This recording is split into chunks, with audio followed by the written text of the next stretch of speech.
The men finished their meeting. They all stood and walked past Nia's house. Nia joined the crowd of children following them. A few minutes' walk beyond her house there was a tree. The men stopped at the tree, and the stranger talked to Nia's uncle some more. There was another tree some 50 paces past the first one, with Nia's uncle beside him. One of the men stopped at the halfway point. The other man walked the rest of the way and examined the second tree. The first man called out to his friend in a language Nia did not understand. The friend answered in the same language, but as he walked back toward the group, he translated for the chief, and Nia could hear him. "This is the spot. Halfway between the two largest trees, we will find the water here." Nia shook her head. What were they talking about? She knew that place like the back of her own hand. It was there, between the two trees, that the village sometimes gathered to sing and talk around a big fire. There wasn't a single drop of water on that spot, unless it was raining.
A Long Walk to Water, Chapter 10.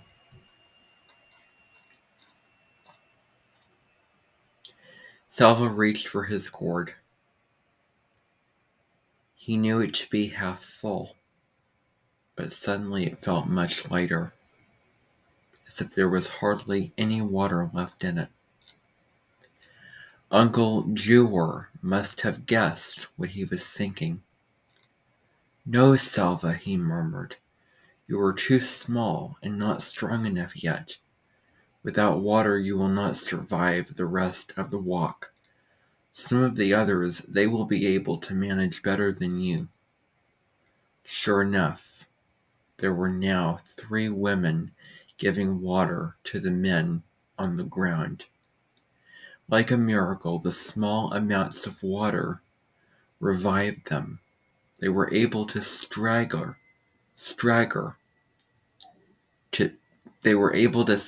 to their feet and join the group as the walking continued. But their 5 dead companions were left behind. There were no tools with which to dig, and besides, burying the dead men would have taken too much time. Salva tried not to look as he walked past the bodies, but his eyes were drawn in their direction. He knew it would happen. Vultures would find the bodies and strip them of their rotting flesh until only the bones remained. He felt sick at the thought of those men first dying in such a horrible way, and then having even their corpses ravaged.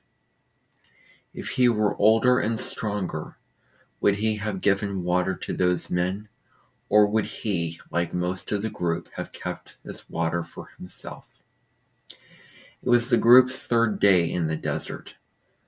By sunset they would be out of the desert, and after that it would not be far from the Itang refuge camp in Ethiopia. As they trudged through the heat, Salva finally had a chance to talk to Uncle about a worry that had been growing like a long shadow across his thoughts. Uncle, if I am in Ethiopia, how will my parents ever find me? When will I be able to go back to Lone Erik?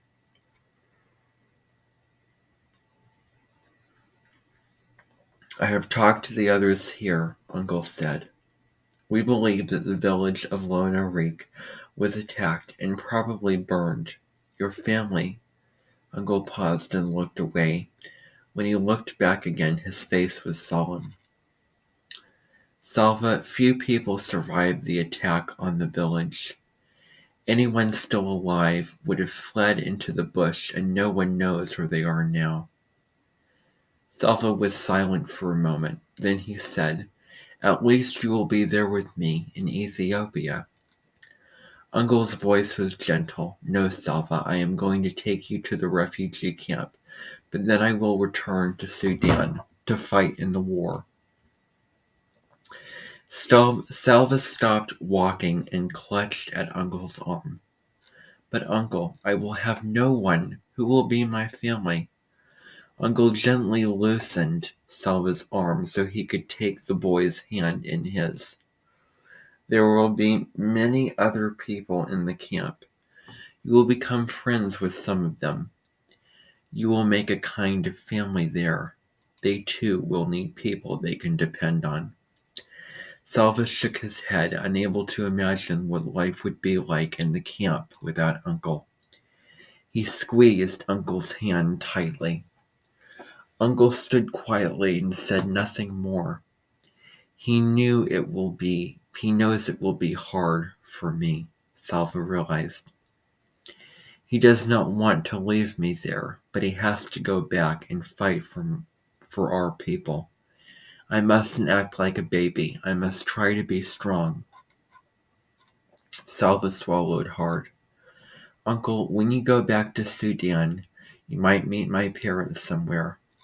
You could tell them where I am, or you could talk to those you meet and ask where the people of Lone Erik are now. Uncle did not answer right away. Then he said, Of course I will do that, nephew. Salva felt a tiny spark of hope.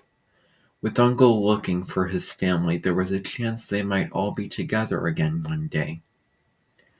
No one in the group had eaten anything for 2 days. Their water was nearly gone. Only the vision of leaving the desert kept them moving through the heat and the dust. Early that afternoon, they came across the first evidence that the desert was receding. A few stunted trees near a shallow pool of muddy water.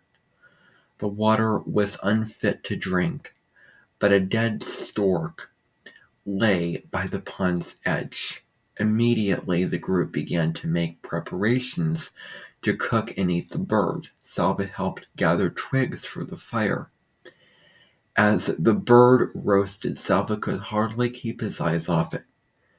There would only be enough for a bite or two for each person, but he could hardly wait. Then he heard loud voices along with the rest of the group. He turned and saw 6 men coming toward them. As the men approached, he could see that they were armed with guns and machetes. The men began shouting, Sit down! Hand on your heads! All of you now! Everyone in the group sat down at once. Salva was afraid of the weapons, and he could see that the others were too. One of the men walked among the group and stopped in front of Uncle. Salva could tell by the ritual scarring on the man's face that he was from the Nuer tribe. Are you with the rebels? The man asked. No, Uncle answered. Where have you come from? Where are you going?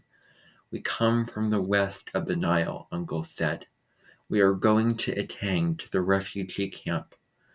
The man told Uncle to get up and leave his gun where it was. Two of the other men took Uncle to a tree several yards away and tied him to it. Then the men moved among the group. If anyone was carrying a bag, the men opened it and took whatever was in it. They ordered some people to remove their clothing and took that too. Salva was trembling. Even in the midst of his fear, he realized that for the first time on the trip, it was a good thing to be the youngest and smallest. The men would not be interested in his clothes. When the men had finished their looting, they picked up Uncle's gun. Then they walked to the tree where Uncle was tied up. Maybe they will leave us alone now that they have robbed us, Salva thought. He heard them laughing. As Salva watched, one of the men aimed his gun at Uncle. 3 shots rang out.